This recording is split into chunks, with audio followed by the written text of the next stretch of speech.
اپنے آپ کو بنا لیتے ہیں، ڈھال لیتے ہیں اور اپنے آپ کو بدل لیتے ہیں جیسے قرآن بدلنا چاہتا ہے، تو اللہ تعالیٰ انہیں پستیوں سے اٹھا کر بلندی کرتا ہے، انہیں عظمتوں اور سرفرازیوں سے اللہ تعالیٰ ہمکنار فرماتا ہے۔ وَيَذَرُ بِهِ آخَرِينَ، اور جو قرآن کو نہیں سیکھتے، نہیں پڑھتے، وہ پستی میں چلے جاتے ہیں، اور اگر پڑھا بھی ہو، سیکھا بھی ہو، لیکن عمل نہیں کیا تو پھر بھی وہ آدمی جو ہے وہ پستی میں چلا جاتا ہے۔ تو یہ بچے ماشاءاللہ قرآن کے حافظ بنے ہیں، ہماری دعا ہے کہ اللہ انہیں پختہ حافظ بنائے، یہ ساری زندگی قرآن کی تلاوت کرتے رہے اور یہ قرآن کے محافظ بھی بنے۔ قرآن کی دو چیزیں ہیں حفظ کرنے کی، ایک قرآن کے حروف ہیں جن کو انسان ذات کر کے ضبط کر کے اپنے دل و دماغ پہ نقش کر لے، بل هو آیات بینات فی صدور الذین اوتوا العلم، اہل علم کے سینوں میں قرآن محفوظ ہے۔ یہ کوئی چھوٹی نشانی ہے اللہ رب العزت کی، قرآن مجید کے منزل من اللہ ہونے کی۔ دنیا کے اندر لوگ ٹھیک ہے شعر یاد کرتے ہیں، دیوان لوگوں کو یاد ہوتے ہیں، لیکن کوئی نظر کی کتاب اس طرح ہو جو لوگوں نے حفظ کی ہو، اور اتنی بڑی تعداد کے اندر کہ لاکھوں نہیں کروڑوں لوگ جو ہیں وہ قرآن مجید اپنے سینے کے اندر محفوظ کرنے والے ہوں، اور پھر ایسا ضبط ہو ان کا اور ایسا اتقان ہو کہ وہ شروع سے لے کر آخر تک قرآن پڑھ جائے اور کہیں ان کا اٹکاؤ نہیں آتا۔ ایسے ایسے قرآن کے ضابط اور حافظ الحمدللہ مسلمانوں کے اندر موجود ہے۔ تو قرآن کا ضبط و اتقان بھی یہ مطلوب ہے، یہ حفظ الحروف ہے، اور اس کے ساتھ عزیزان گرامی قرآن کی حدود اور قرآن کے احکام کی بھی حفاظت ہے۔ قرآن کا حکم ہے اللہ اکبر کہ اقیموا الصلاۃ، نماز کی پابندی کرو، تو آپ نے اپنی پوری زندگی کے اندر نماز کی پابندی کرنی ہے، نماز کا اہتمام کرنا ہے، باجماعت نماز پڑھنا۔ قرآن مجید کا حکم ہے وَلَا تَقْرَبُوا الْفَوَاحِشَ مَا ظَهَرَ مِنْهَا وَمَا بَطَنَ، کسی بے حیائی اور برائی کے قریب نہ جاؤ، جو چھوٹی برائی اور بے حیائی ہے یا کھلی بے حیائی اور برائی ہے اس کے قریب نہ جاؤ۔ اس لیے آپ نے اپنے آپ کو پاکیزہ رکھنا ہے، اپنی سوچ کو، اپنی نظر کو، اپنے وجود کو، اپنے خیالات کو، اپنے اعضاء کو پاکیزہ رکھنا ہے۔ جو قرآن کی حدود ہے، دل کا حدود اللہ، تو اللہ نے جو محرمات بیان کی ہیں سورۃ الانعام کے آخر میں، اللہ رب العزت نے تعالوا واتلوا ما حرم علیکم ربکم، اللہ نے جو پابندیاں لگائی ہیں وہ تمہیں بتاتا ہوں، تو وہ پابندیاں جو ہیں ان کی پاسداری کرنا اور ان کو پورا کرنا اور ان کا لحاظ کرنا اور ان کی پابندی کرنا یہ ضروری ہوتا ہے۔ قرآن کے احکام اور قرآن کی حدود کی حفاظت کرنا، اور اس طرح قرآن کے الفاظ اور قرآن کی حدود کی حفاظت کی جائے تو یہ قرآن پھر ایسا ساتھی بنتا ہے کہ زندگی کے اندر بھی انسان کے اللہ اکبر دل و دماغ میں اور انسان کے روح و بدن میں اللہ رب العزت کی طرف سے نور آ جاتا ہے،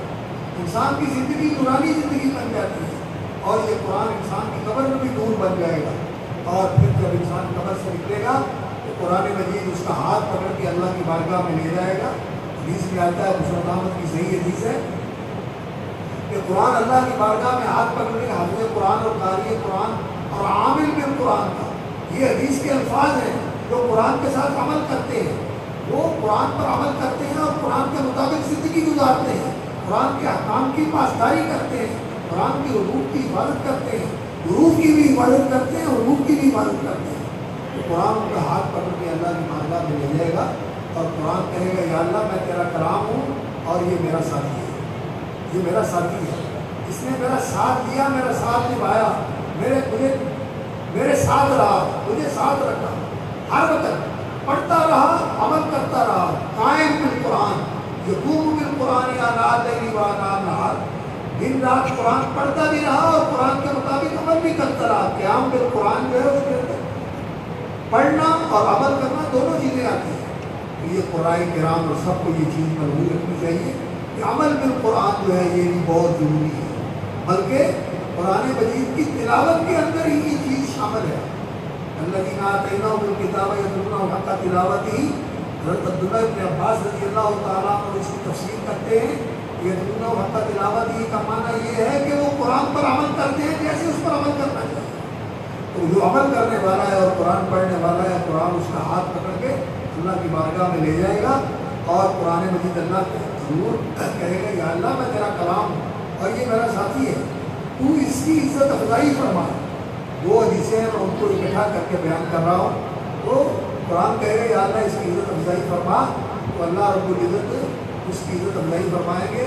اس کے سر پہ تاج پہنایا جائے گا، حافظ قرآن کے، حامل بالقرآن کے، حامل قرآن کے سر پہ تاج پہنایا جائے گا، بہت ہی عظیم شان۔ اور قرآن کہے گا یا اللہ اس کی مزید عزت افزائی فرما، پھر اس کو خلق پہنائی جائے، لباس پہنایا جائے۔ جیسے نہیں آپ یونیورسٹیوں میں دیکھتے ہیں پی ایچ ڈی کے ایم فل کے جو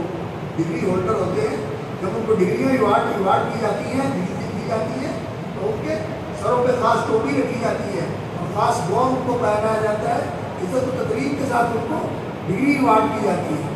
اسی طرح قرآن مجید کی جو حافظ ہیں ان کو اللہ رب العزت کی بارگاہ سے یہ اعزاز حاصل ہوگا۔ آج تو ان کے والد صاحب کو پگڑی پہنائی گئی اور انہوں نے آپ کے سامنے سبق سنایا اور ان کی عزت افزائی کے لیے آپ نے یہ سارا اجتماع قائم کیا ہے، لیکن وہاں ان کی عزت افزائی اس طرح ہونے والی ہے۔ اور قرآن مزید کہے گا یا اللہ اس کی عزت اور بڑھا،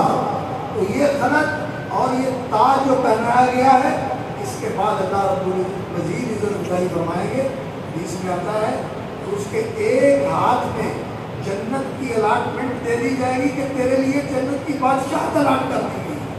اور دوسرے ہاتھ میں یہ سرٹیفکیٹ دے دیا جائے گا کہ یہ جنت ہمیشہ ہمیشہ کے لیے تیری ہے۔ اور پھر جنت کے اندر مقام اس کا بلند وہاں تک پہنچے گا جہاں تک اس کے پڑھنے کا سلسلہ جاری رہے گا۔ پڑھا مجھے کہا جائے گا تو پڑھ اور چڑھ، جہاں تیرا قرآن ختم ہوگا وہاں تیرا مقام ہے۔ تو یہ حافظ کی عزت افزائی ہے، اور اس کے والد کی عزت افزائی اور والدہ کی عزت افزائی۔ رسول اکرم صلی اللہ علیہ وسلم نے فرمایا کہ لایا جائے گا قرآن اور اس کے پڑھنے والے اور عمل کرنے والے کو اور اس کے والدین کو، اور انہیں ایسا تاج پہنایا جائے گا جس کی روشنی سورج سے بھی زیادہ ہوگی، اور انہیں ایسا لباس پہنایا جائے گا اور ساری دنیا اس کی قیمت نہیں بن سکتی، اور انہیں عزت کا لباس بھی پہنایا جائے گا۔ تو وہ کہیں گے بیما کسینہ آگا، اے اللہ یہ چیز، یہ عزت افزائی، یہ تاج، یہ خلق جو ہمیں پہنائی گئی ہے، اس کا سبب کیا ہے؟ انہیں کہا جائے گا بے اختی والا کی قرآن، تو تم نے تمہارے بچے نے قرآن پڑھا۔